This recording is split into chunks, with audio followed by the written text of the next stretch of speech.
Gays, lesbians, bisexuals, transgenders. They are not all new concepts. Even back in ancient history, we can recall many times where homosexuals were even alluded to in fiction and recorded in history. This picture of two black men kissing, Nuhotep and Neachum, were ancient Egyptian royal servants and are believed to be the first recorded same-sex couple in history. It is the only tomb in the necropolis where men are displayed embracing and holding hands. This was recorded in the century of 2400 BCE. And one of the greatest lyric poets of all Greek history, Sappho, was born in 615 BC. She grew in fame post-mortem because of her emotional poems about her love of women. Both of these instances prove that deviations from the norm have existed for nearly as long as recordable history has. The existence of LGBT people as well as their issues are no passing phase. That's why we are asking presidential candidates this year to consider talking about these issues that the government and society still need to confront.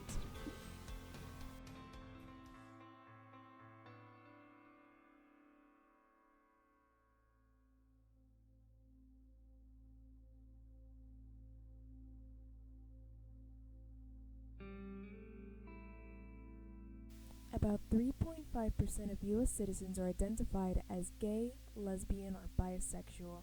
0.3% of the U.S. population is transgender, and these statistics are only accounting to the adults. These minorities don't even have that many rights. Sure, the legalization of gay marriage occurred on June 26, 2015. However, there is still discrimination in society as well as the workplace. Although discrimination is not allowed, people are still criticizing others for their sexuality and their gender identity. 15 to 43% of gay workers have experienced discrimination in a workplace. However, the discrimination to transgendered workers is a horrendous 90%.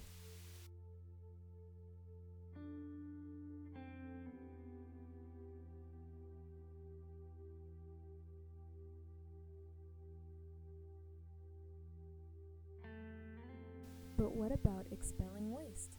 Doesn't everybody have to do that? You mean going to the bathroom? Transgenders usually have to deal with some form of harassment. In a recent survey, out of 6,450 members of the transgender community, 53% have recorded accounts of harassment and disrespect in a public place of accommodation. Why do people feel that transgenders shouldn't use the bathroom of choice? Doesn't everyone have to go to the bathroom? There is a multitude of reasons why people do not like the idea of going to the same bathroom as a transgender. The simplest of responses is that they just do not like them. They're stuck in their ideals and they are ignorant to the fact that they need to pee too. Another reason is that they could be against these people due to religion, how they were brought up, or what they believe in, etc. Okay, but how would one be able to fix the problem? Although businesses and schools could add unisex bathrooms, one may argue that it would just single them out. However, it is just a start. In a perfect world, all would be understanding to the fact that everyone poops.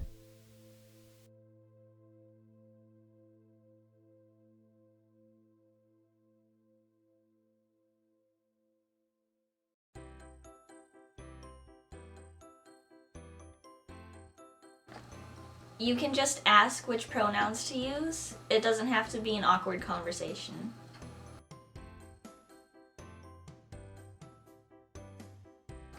There's nothing wrong with trans people being able to use the bathroom. Like, we all just need to use the bathroom sometimes. It's not a big deal.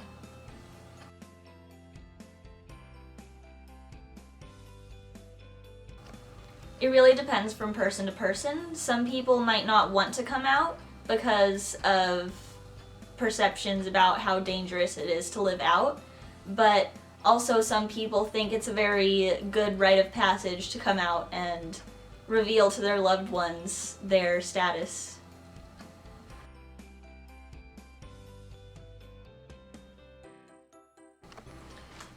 People are naturally afraid of change and things that are different from themselves. So, for example, when people from Africa first saw white people, they thought it was an omen of bad things. So, people don't like seeing different things.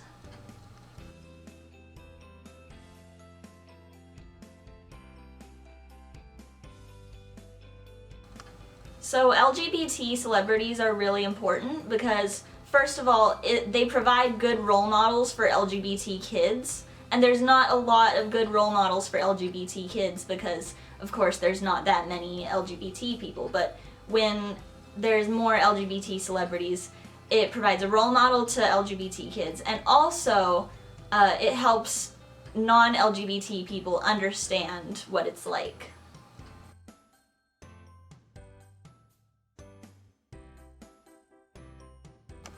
So I've never had a job, so I can't exactly speak from my own experience, but since school is supposed to be considered my full-time job, I think that basically just teachers should be more respectful about me correcting them when they use the wrong pronouns and name for me.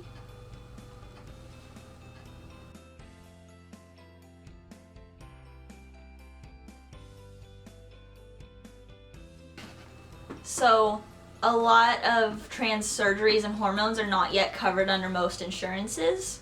So first of all, they need to recognize that trans surgeries are not cosmetic. They are often very necessary. And hormones are the same thing. They're not always covered. So insurance should do their best to cover all of the trans things.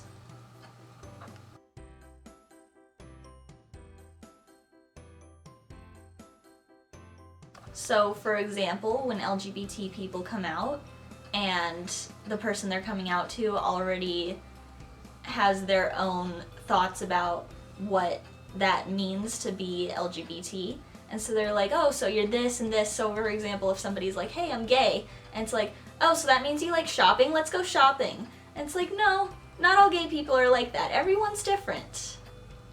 We have to keep an open mind.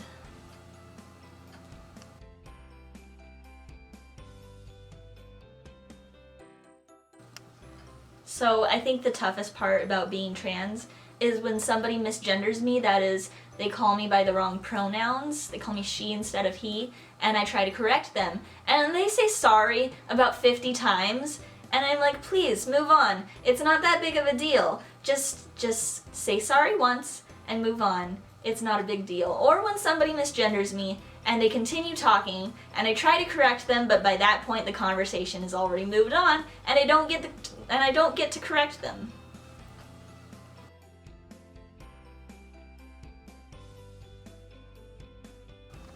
If you're not sure about which pronouns to use for somebody, it'd be much better if you just asked them instead of guessing, because you might guess wrong, and that's more awkward than asking.